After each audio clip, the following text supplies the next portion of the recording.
2022 is almost over. Not really, right? Wait, what? Okay, it's only we're halfway there. That's what I meant. We're halfway there, and we have played tons of games. So let's take a look which games have we played the most. We have 6 categories, and in each of them we're gonna pick, well, not pick, we're gonna see which game we have played the most. We're just gonna look at the data. I mean, data doesn't lie. Approximately how many logged plays you have already? Couple of hundreds. Couple of hundreds. Me too. Okay. Wait, I was actually lying. It's less than couple of hundreds. It's almost couple of hundreds. How come you have couple of hundreds? Again, this is happening all over again. Last year you had more plays than I did.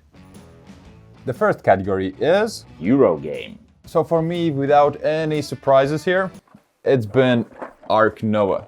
It's a new one, so obviously I'm gonna play it, as well as it is an amazing game. In short, you are building a zoo, and not only building a zoo, you're also trying to conserve the earth. And it's pretty heavy. It's a heavy Euro game.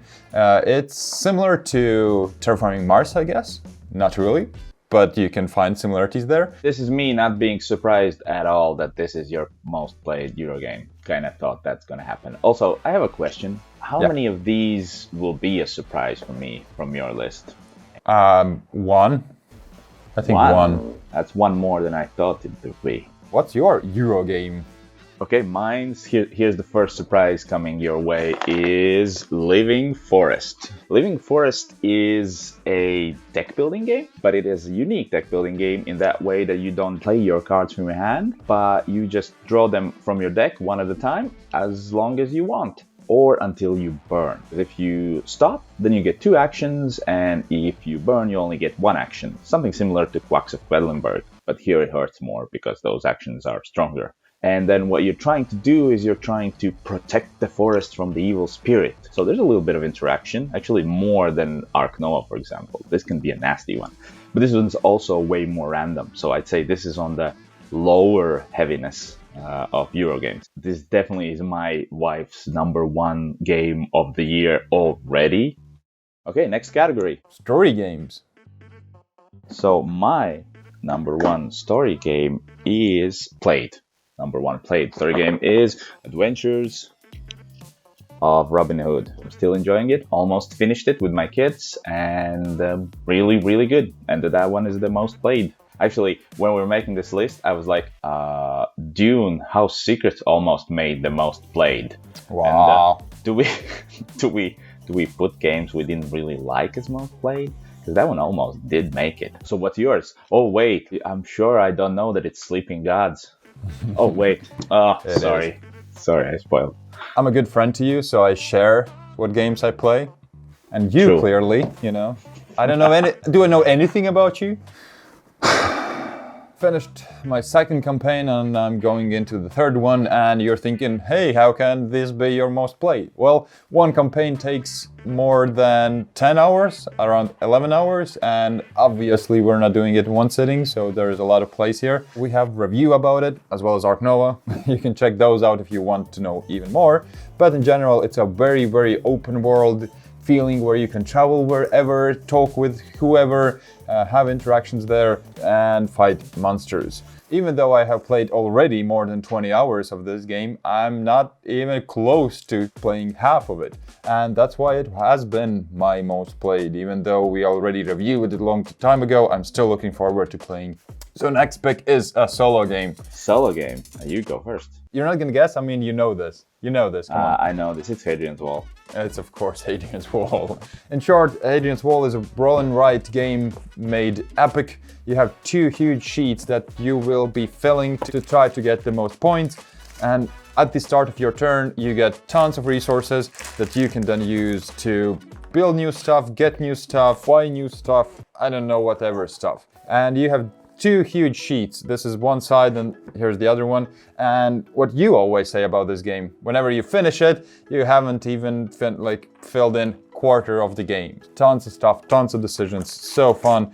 It's my most played solo game. Any questions? When can I get it to play it myself? Let me see. Yeah, so it's 2022. Few more years, okay? Few more years. That's sooner than I thought. Okay. Anyway, my solo game is The Drifter. Oh, you're like, oh wait, Giannis, you messed it up. It's a book. Yes, it is. It is a storybook. So you did mess it up, huh? No, I didn't. You said it's a book, and then it is a book. Anyway, so you print out the map yourself, and then you print out your character sheet and where you track all the things. And basically, you are a cowboy, a drifter, and your goal is to leave your bad life behind and buy a ranch. And those days, ranch goes for $300, obviously, and you need to get $300 to do that. I'd say actually more of a simulation than a game, because not always you decide what happens to you. I mean, my first game of this took me around 10 minutes. I finished the first game in 10 minutes just because I met some bad guy, somebody bad from my past in the woods, but I managed to talk him down and apologize, and he said, okay, it's fine. And then in the next encounter, he ambushed me and shot me dead. So that was my first game of this. It might seem like, well, that's purely random, it's not fun. But I laughed and I thought, there you go, that teaches you a lesson. It always comes back to haunt you, your bad deeds. Yeah. Oh, my lesson was never to apologize. Also that. And so I went right back into it, and I've been enjoying this. I haven't still bought the ranch though. I mean, it's pretty tough getting those $300 in those days. Still isn't these days. That is true. That is true. By the way, can I borrow a few bucks from you? I'm kind of running out. 300 to buy ranch? My ranch money, yeah. This one is actually suggested by one of our viewers. It was suggested in our story game ranking, and I got it through that. And thanks for the suggestion. I am enjoying it. Well, talking about our viewers, we need to quickly note that next week we're taking a break. So in this time, we need you to send us pictures of your shelfies, right? And then we will praise them or not. We want to look at your board game collections and just suggest new games that you should add there. So there's a new twist to our Suggest Board Game series. Send them to this email address, boardgamehangover@gmail.com, and we'll take a look. Next category is party games. Skull. It's Skull. You have it. It's right there. I don't actually own Skull, so that's weird. Yeah, it's a quick bluffing game where you have 4 discs. One of them is a skull, the rest of them is a flower, and each of your turn you place 1 disc down, right? And then you bid how many discs you're gonna flip without revealing a skull. And if you do flip as many as you bid, you get a point. And if you don't, you lose one of your discs. And the first one to get 2 points wins. Mine has been Wavelength. This has been a party hit. For sure, because it just invites a lot of conversations and fun discussions about just silly stuff. The idea is that you have a range from one thing to the other, and I need to give you a hint to tell you where inside this range is the maximum 4 points. You know where on the range I need to hit, and that's when you give the clue. It works pretty well, even from 2 players up to infinite numbers, because you can split people into 2 teams. Yeah, and you can play it co-op as well if you don't want to, fight between yourselves. You're still gonna fight because you probably gave a bad clue. Never mind. That is true. Never mind. The next one is filler.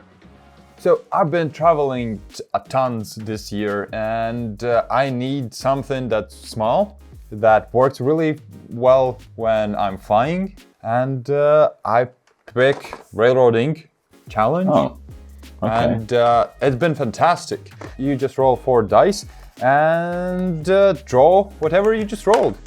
Usually those are railroad connections, and get points. How well did you connect your whole system? It has this hard cardboard board for each player. So all you basically need is a place where you can throw these dice. You can use the box for that, and you just draw, and that's it. My filler is also roll and write. It also has dice. You also use dry erase markers, but it's about horses. Just a sec. See, all my games are with Giannis. It's Longshot. We also reviewed it recently. Longshot is a roll and write game where you're betting on horses. And you can also use special abilities to push horses ahead or move them back, and just many things happening on your little board. But it's always around 20 minutes, and it plays up to 8 players. which also is great. Well, the idea is that you're betting on horses, using your resources to bet on horses, also buy horses and do other stuff with horses. It's not as weird as it sounds, I promise. But it sounds fun. The can't get enough category, which means we've played maybe not as much as we'd like to. Mine is Dead Reckoning, which you haven't played at all yet, right? I haven't played it, but it's here. Well, it's a heavy box. Or I need to work out more, I don't know. One of those two. Yeah, you need to work out more by lifting and playing these games, the big box ones. This one's about pirates. You have your own pirate ship. You're discovering new territories. It's a deck building game, and your deck are crew members, and depending on those crew members, you get different abilities.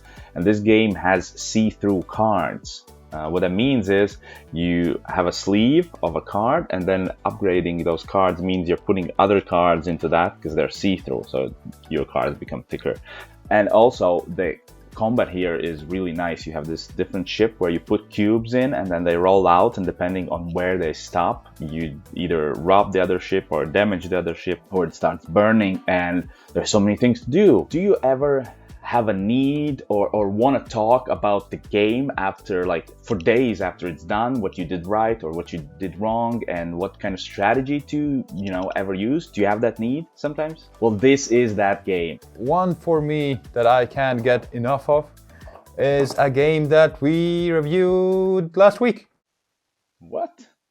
That was my number 2, to be honest. Yeah.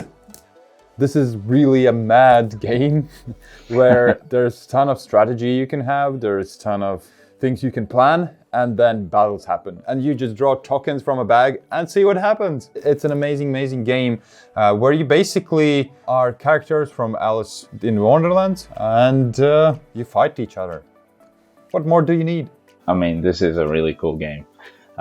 There's actually a pattern here. First of all, they're both in big, heavy boxes. Second of all, they both have minis and cards and a lot of stuff going on. Third of all, we don't own any of them. And fourth of all, they're both from Kickstarter that we missed out on. We need to save for those $300 for that ranch, though, so we can't afford them. Let's skip the ranch and just buy Kickstarter games that look really nice. Yeah. Okay, sounds like a plan. So those were our most played games so far. Let us know which games are your most played in the comments down below, and we'll see you in 2 weeks, alright? Yeah, thanks for watching, and subscribe, like, and check out our Patreon. Send us those shelfies as well. Oh yes, please do send us those shelfies, otherwise we'll just discuss our shelfies, which might not be that bad.